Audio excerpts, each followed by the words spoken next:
Hello boys, welcome back to my channel. कैसे हैं आप सब? मैं उम्मीद करता हूं आप सब बिल्कुल ठीक होंगे। और आज मेरे पीछे जो बाइक खड़ी है वो किसी भी इंट्रोडक्शन की मोहताज नहीं है। आज हम इसका रिव्यू करेंगे। अब ये बाइक पाकिस्तानी मार्केट में काफ़ी अरसे से है, तो हम इसका जस्ट एक क्विक रिव्यू करेंगे। लेकिन उसके अलावा मुझे आपको कुछ इंपॉर्टेंट कंसीडरेशंस बतानी हैं जो कि एज अ राइडर आपको पता होनी चाहिए, क्योंकि ये किसी भी स्पेक शीट्स पे नहीं लिखी होती। So before buying you must know about this stuff. लेकिन वीडियो शुरू करने से पहले I am thankful to you all for making me reach 1000 subscribers. और अगर आप ये वीडियो देख रहे हैं और अभी तक सब्सक्राइब नहीं किया तो please kindly do it. Okay so boys, this is the 2021 Honda CB150F। It's a new colour scheme. ये बिल्कुल रिसेंटली लॉन्च हुई है और I personally really like it. इसमें ग्रे और ऑरेंज एक्सेंट्स हैं along with matching alloy wheels, जो कि एक वाइब्रेंट और vivid kind of youngster look देता है बाइक को। सबसे पहले बात करते हैं इसके इंजन की। It's 149 CC engine, single cylinder with traditional down draft carburettor, जो कि आपका CG125 या नॉर्मल 70 सीसी बाइक्स में आते हैं। और इसके अलावा it produces about 11 horse powers. उसके बाद बाइक की टैंक पे आते हैं। It's a really beautiful tank, and अगर आप टॉप से देखें तो काफ़ी ज़्यादा वाइड लुक देता है इसका टैंक। और स्पेशली इसके जो ये साइड स्कूप्स हैं ये काफ़ी बाहर की तरफ निकले हुए हैं, जो कि एक बाइक के ओवरऑल डिज़ाइन में काफ़ी एक इम्पॉर्टेंट पार्ट प्ले करता है। अगर फ्रंट से देखें इस बाइक को तो इसकी नोज़ जो है काफ़ी ब्यूटीफुल है, और इसके इंडिकेटर्स जो हैं, first thing you are gonna notice about them that ये जो हैं टॉप साइड पे माउंटेड हैं और काउल में ही माउंटेड हैं। सो इसका जो फ्रंट काउल है वो बहुत ब्यूटीफुल है, एंड इसकी जो फ्रंट हेडलाइट है उसमें high beam, low beam, plus ये जो दो हैं वो DRLs हैं जो काफ़ी ब्यूटीफुल लगती हैं। और अब उसके साथ अगर फ्रंट टायर की बात करें तो it's ribbed pattern 80 mm wide tyre, जो कि किसी CG125 में भी आपको देखने को मिलेगा। और उसके अलावा अगर हम फ्रंट टायर की ब्रेकिंग की बात करें तो it's single disc with dual piston calipers, जो कि यकीनन एक अच्छी स्टॉपिंग पावर प्रोवाइड करती है। उसके साथ साथ अगर मैं आपको बाइक की टेल की तरफ लेके चलूँ तो it's pretty massive mudguard over here.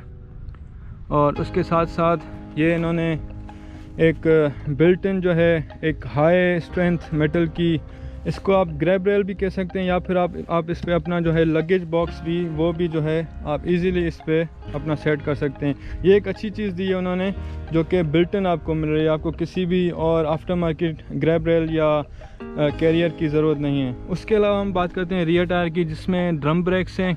और इसका जो रियर टायर है वो है 90/90 और 18 इंच के दोनों टायर की रिम का साइज़ है। और इसका पैटर्न आप देख सकते हैं, इट्स आई बिलीव कॉर्डियल के टायर्स हैं। और उसके अलावा ये आप मैसिव एग्जॉस्ट देख सकते हैं, जो कि आवाज़ जो प्रोड्यूस करता है वो अपने बिल्ड साइज़ के बिल्कुल अपोजिट करता है। जितना बड़ा उतनी छोटी आवाज़ है। आई मीन उतनी साइलेंस जो है ना वो इसकी एग्जॉस्ट टोन है।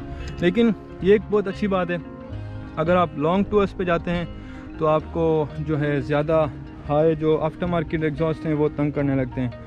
मेरी बाइक पे पर्सनली वो एग्जॉस्ट लगा हुआ है तो मैं फील कर सकता हूँ। शॉर्ट टर्म के लिए तो ठीक है, लेकिन लॉन्ग टर्म के लिए आपको फिर वो तंग करता है। उसके अलावा अगर हम इसके मीटर की बात करें और ग्रिप्स की बात करें तो मीटर जो है इसका वो बहुत ही खूबसूरत है।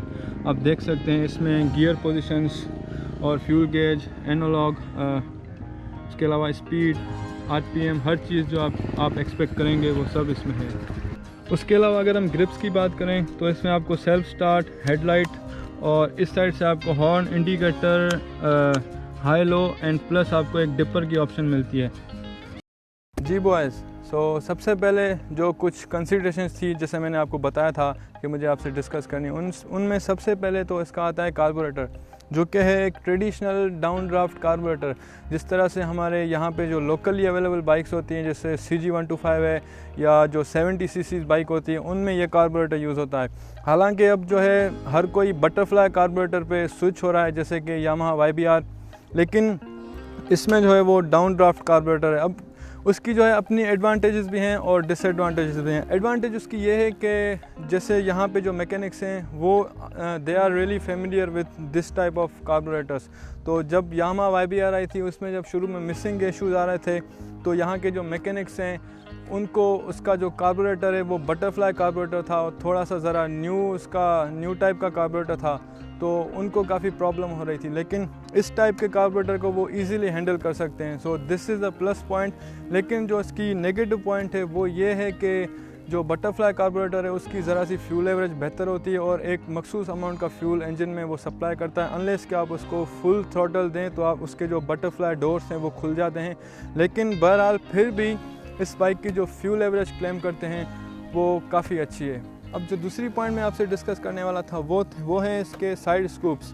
अब अगर आप देखेंगे इसके साइड स्कूप साइड से तो बहुत ही अच्छे हैं और डिज़ाइन प्रोफाइल के हिसाब से बहुत ही ज़बरदस्त लुक देते हैं, लेकिन ये जो है ना बॉडी के साथ इस तरीके से अटैच नहीं हो रहे, मतलब बॉडी के साथ मर्ज नहीं करे और ये काफ़ी एक अनकन्वेंशनल तरीके से बाहर निकले हुए हैं। उसका जो डाउन साइज़ है वो ये है कि अगर खुदा न खास्ता आपकी बाइक गिरती है तो अगर आप टॉप से देखेंगे तो सबसे बाहर जो निकली हुई है बाइक की चीज़ वो है इसके ये साइड स्कूप्स। तो सबसे पहले जो टूट सकते हैं या सबसे पहले जिनको नुकसान होगा वो आपके यही साइड स्कूप्स हैं। तो आपको इस पर एक अच्छा सा क्रैश गार्ड लगाने की ज़रूरत पड़ेगी।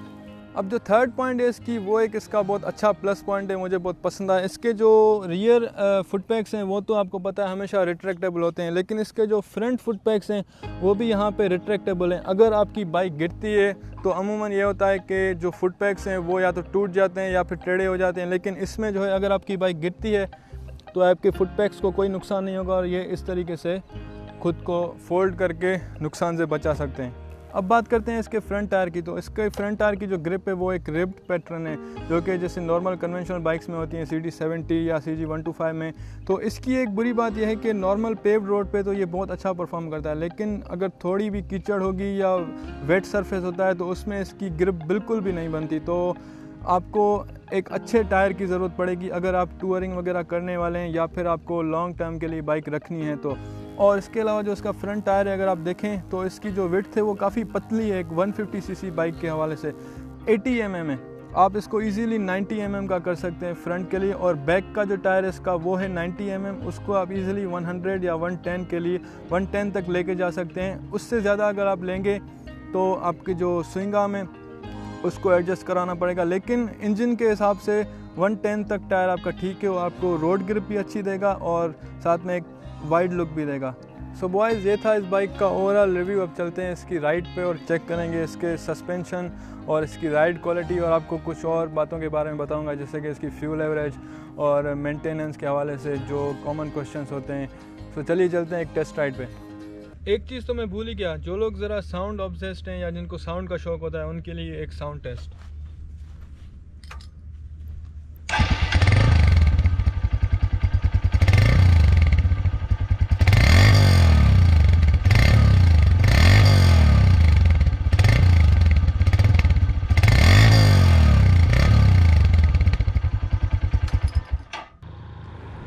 जी तो बॉयज़ राइड स्टार्ट करने लगे हैं, और सबसे पहले तो अभी मुझे यहाँ पे पता लग रहा है बाइक के सस्पेंशन का, क्योंकि बम्पी रोड है तो सस्पेंशन अच्छा है लेकिन ज़रा सॉफ्ट हो सकता था।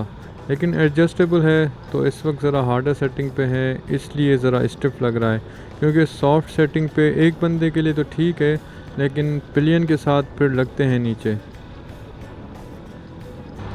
और अगर कंफर्ट फैक्टर की बात करें तो काफ़ी कंफर्टेबल है ये। आप कह सकते हैं कि यामाहा YBR और GS 150 का मिक्सचर है। उन दोनों बाइक्स की जो खसूसियात हैं उनको जोड़ के उनको ज़रा मज़ीद इन्हेंस करके इस बाइक में डाली गई हैं। यामाहा थोड़ा सा अंडर पावर लगता है मुझे, और सुजुकी थोड़ा सा कंफर्ट लेवल में कम। बहरहाल इन दोनों चीज़ों को ओवरकम करता है ये bike, so it's an all rounder. उसके बाद जो आप नोट करेंगे वो इसकी इंजन की स्मूथनेस। काफ़ी स्मूथ है क्योंकि ये SOHC है। मैं पर्सनली समझता था कि वाइब्रेशंस होंगी क्योंकि ये होंडा है, तो मैं CG 125 से कंपेयर कर रहा था, लेकिन my thoughts are completely change now. और जो पावर डिलीवरी ये बाइक देता है वो एक लीनियर फ्लो में देता है, मतलब अग्रेसिव पावर तो नहीं, लेकिन ये इसकी अच्छी क्वालिटी है कि जब जब आपको नीड हो ओवरटेक करने की तो आपको डाउन शिफ्ट करना नहीं पड़ता। इवन आप 4th 5th गियर में हो, you just roll your throttle and आपको सफिशेंट पावर मिलता है, ओवरटेक में कोई मसला नहीं होता। इस वक्त मैं 100 पे चल रहा हूँ और आई एम प्रीटी कंफर्टेबल। बाइक भी बिल्कुल स्मूथ चल रही है और वाइब्रेशंस भी नहीं है कोई, and I can go for long like this. अच्छा, आप जो लोग CG 125 से स्विच करना चाहते हैं इस पे, इसलिए कि उनको ज़्यादा पावर वाली बाइक चाहिए, तो ये बाइक आपके लिए नहीं है, क्योंकि इसमें और 125 में ज़्यादा पावर डिफरेंस नहीं है। They both produce around same power. Even 125 short patch में इससे आगे निकल जाएगा, क्योंकि वो ज़ाहिर है OHC इंजन है जो इनिशियल पिक में अच्छा होता है और बस इसी में अच्छा होता है। तो बहरहाल ये बाइक भगाने के लिए नहीं है, लेकिन ये लॉन्ग रोड्स का बाइक है, इसको आप मज़े से चलाएं। 100 पे इजीली क्रूज़ कर सकते हैं आप विथ अ कंफर्टेबल राइड। बस यही फ़र्क है। 125 को भी आप 100 पे तो चला लेंगे, लेकिन यू नो कि उसके बाद वाइब्रेशंस का क्या सीन होगा, पाँव में एहसास ही ख़त्म होना शुरू होता है। सो बहरहाल keep that thing in mind कि what it is meant for.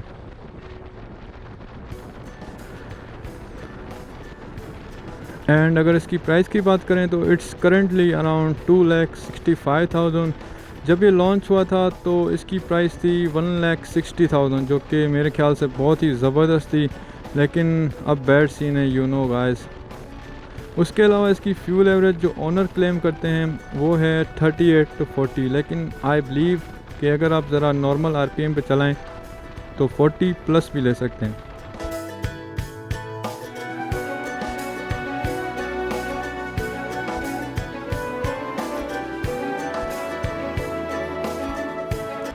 Again थोड़ा खींचते हैं बाइक को, एंड एज आई सेड के काफ़ी लीनियर फ्लो है एक्सेलरेशन का, आपको लैग नहीं मिलता बिल्कुल, and I am pretty happy with what this bike offers.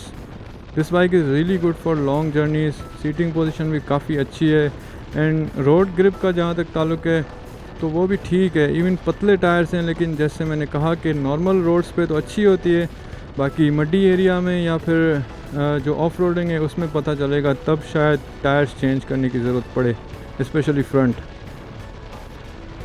अच्छा, इसके अलावा अगर मेंटेनेंस कॉस्ट की बात करें तो यार मेंटेनेंस कॉस्ट क्या होगी इस बाइक की।